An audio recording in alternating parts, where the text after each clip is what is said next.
launch. So 20 seconds to go. Let's listen in. T minus 10, 9, 8, 7, 6, 5, 4, 3, 2, 1.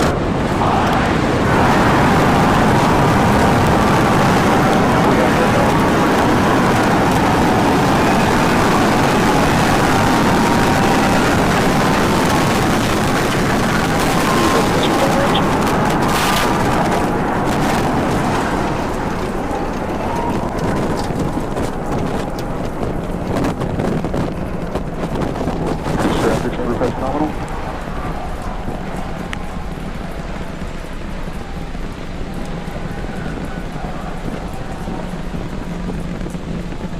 30 seconds into flight, we are feeling the rumble. We are seeing 33 out of 33 Raptor engines ignited on the Super Heavy booster.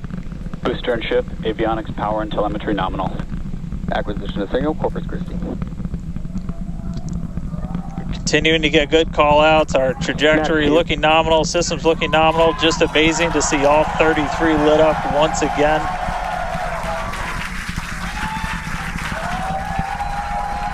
At this point, we've already passed through max Q, that maximum dynamic pressure, and passing supersonic, so we're now moving faster than the speed of sound, getting those onboard views from the ship cameras.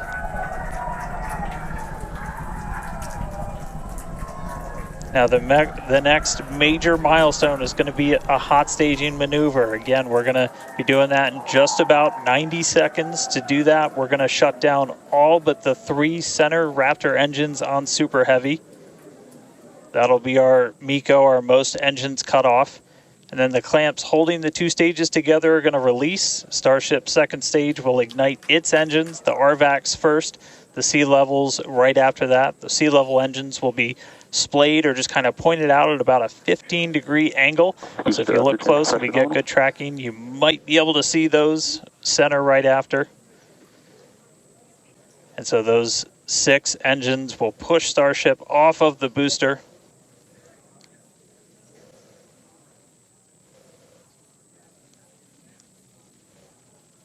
All right, counting down now. We're going to be coming up right at around the 3-minute mark on that hot staging maneuver. Again, we'll see the booster engines start to shut down. You'll see all but 3 lights go out in the middle. And then we'll see the engines ignite on ship, pushing it away.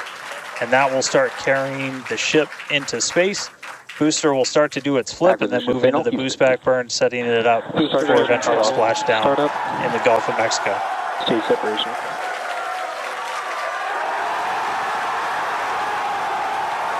Boost back startup.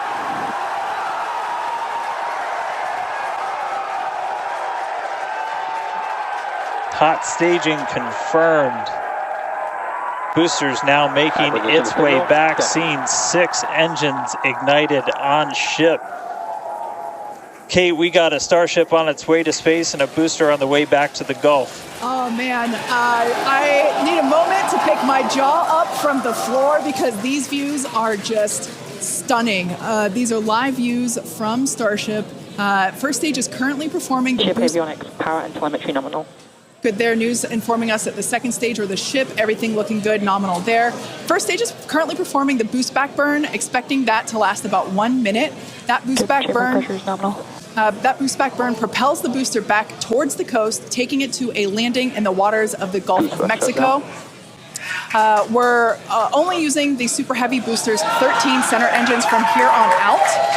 As whenever they relight, you'll be able to see that in the left bottom corner. Those are the ones that can gimbal. In other words, they move and change direction in order to change the thrust to steer the first stage back to Earth.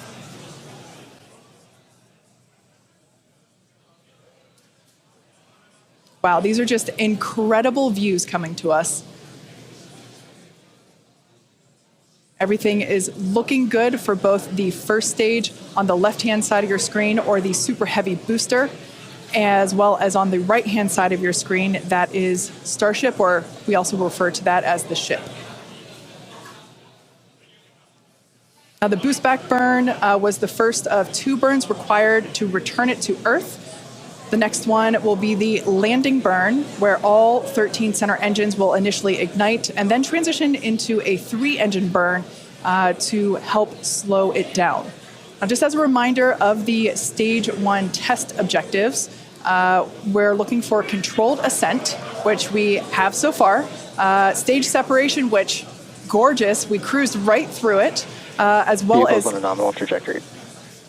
good news there telling us that the path that Starship is on is good. Now, Starship's second stage is still firing its engines, and as you heard, following planned flight path. The ship objectives, we're looking for hot staging, again, cruised right through that. We're looking to demonstrate controlled ascent as well as orbital insertion. Now, the bottom right-hand corner of the screen shows the ship engine graphics, so be sure to keep an eye on those. Yep, Kate, like this is just a phenomenal test so far. Super Heavy is performing beautifully today. It's on its return leg of the journey.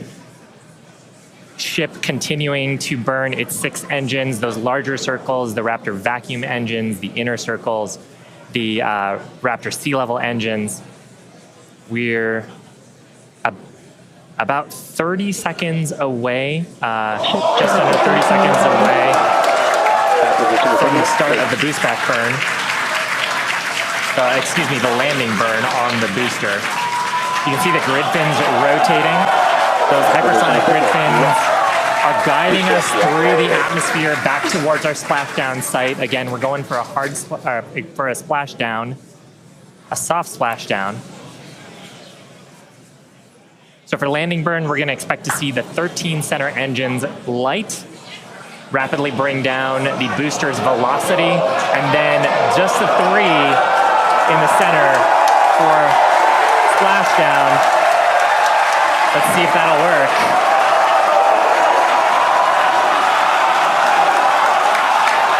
We're getting a few engines.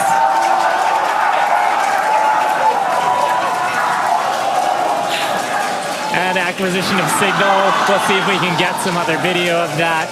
Now, this is a test objective today. It is still something that we're attempting to learn.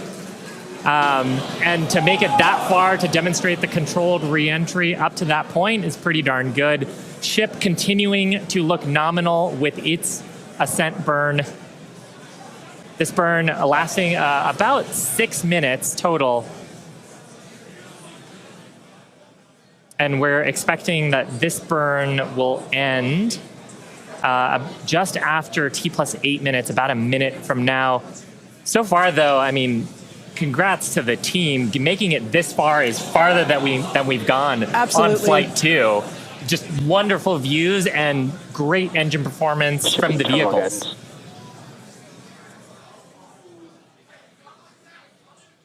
So far, we've hit controlled ascent. We're in the middle of that right now. We demonstrated the hot staging. Kate, as you said, cruised through that.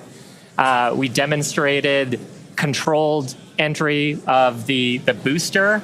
Just stopped a little short of the engine relight, but hey, that's something we can learn for the next one. Yeah. Now, that view that we just had moments ago was a live shot of Star Command. There you see it again. This is our Mission Control Center at Starbase, where vehicle operators are standing by. Now, the next milestone coming up is in less than a minute. At that point, ship will, or I'm sorry, actually it already has. Ship engine cut off. There we go.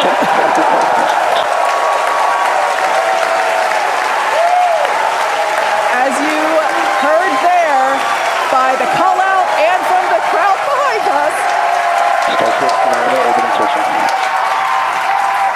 Starship's 6 Raptor engines have successfully shut down.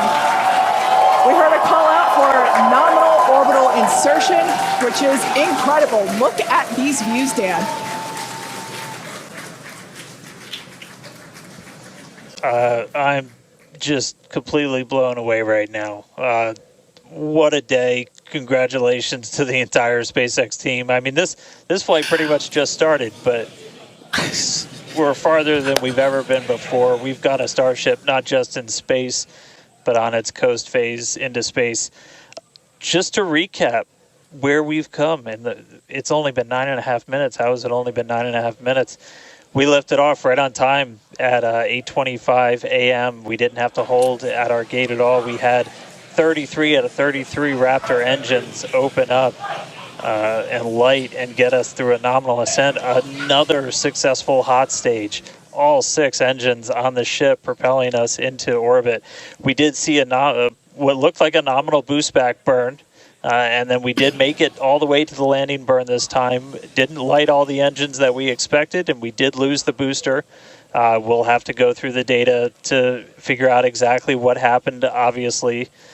So be on the lookout for information about that. But wow, a ship in space. We've got a bunch of, as we said, ambitious objectives ahead of us over the next couple of minutes and pretty much over the next hour, where we're going to we've got the ship in space. We're now going to take advantage of this and try and learn as much as possible about some of the other systems, including that first ever Raptor relight in space. So it's just going to be incredible. So all of that still to come.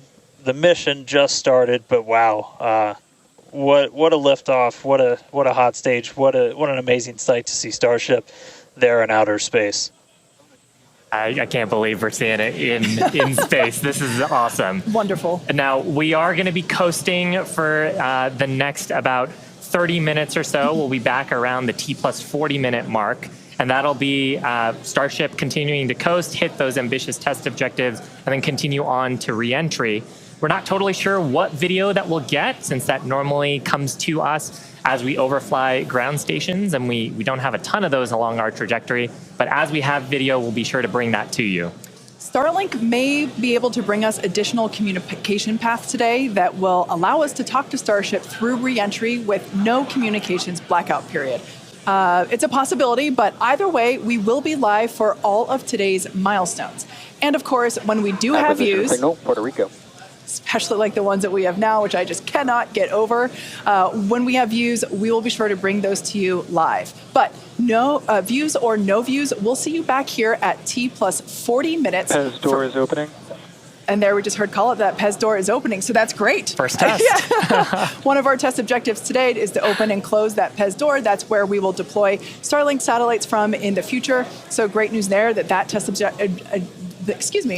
that test objective is already underway. So come back here, stick around till T plus 40 minutes for coverage of Starship's deorbit burn demonstration, followed by its re-entry and what is sure to be an exciting splashdown.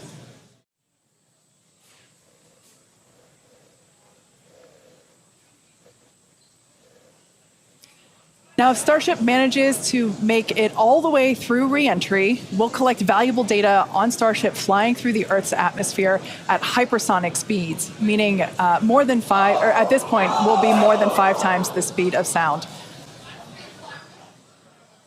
Now we're watching these live views, HD views by the looks of it, thanks to Starlink. You can see that the flaps there on the ship might be actuating.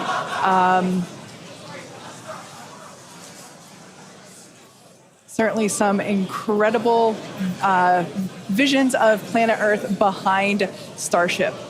Now, we've already validated Starship's ability to fly and land at subsonic speeds. You might recall those suborbital flights from a few years ago, and we can see those flaps there. So getting data on aspects like heating and control while traveling way faster than we did before is going to be critical to eventually bringing Starships back from space for rapid reuse. So I mentioned those flaps. That's one of the things that enables Starship to help control itself and survive the heat of reentry, which, like we said before, we're expecting that reentry to occur around T plus 49 minutes. So we're getting pretty close here. And what you're seeing here, it looks like the vehicle is sort of moving back and forth. Part of what you're also seeing is one of the cameras, this onboard view that we have, is on the end of a flap. Starship has front flaps and rear flaps in the vehicle. So we've got 4 of those. And oh man, we can see the heating on those flaps as we're starting to re-enter the Earth's atmosphere. This is where the Earth's atmosphere is doing the work to slow us down. Now, like we said, this plasma field what a view. We hope to maintain these views throughout. Starship is so big that we're hoping that the plasma field doesn't entirely blanket the entire vehicle. Right now, it is not. The Starlinks are Views brought to you by Starlink. Yeah, the Starlinks are still communicating and still capturing the data and the video that we see here. I mean, Shiva, this is just absolutely incredible views. We've never seen anything like this before. This is the biggest flying object ever in space. Absolutely, Kate. And it's important to note, with the ascent burn that we did was to get us to orbital velocities, even though we were on a nearly orbital trajectory. So the heating and the loads that Starship is going through right now are what it would be getting if it were recovering from an orbital mission. And just the fact that we have views through entry, this is incredible. Yeah. Again, this is the furthest and fastest that Starship has ever flown. And you can definitely tell by the crowd here in Hawthorne. The heat shield tiles doing their work. We talked about it earlier. Up to 2,600 degrees Fahrenheit that those heat shield tiles are dissipating as we are re-entering. Yeah, now this was one of the critical, or rather the key mission objectives that we were hoping to hit today. We have never, like I said before, this is the fastest and furthest that Starship has ever flown. So this is the first time that we're getting to collect this re-entry data and understand how these 18,000 hexagonal heat shield tiles are working together to protect the belly of Starship as it re-enters the Earth's atmosphere. Once again, the atmosphere is doing us a big favor here by 80 kilometers altitude. The atmosphere is actually doing us a huge favor here by acting as a braking system for Starship as it re-enters the atmosphere.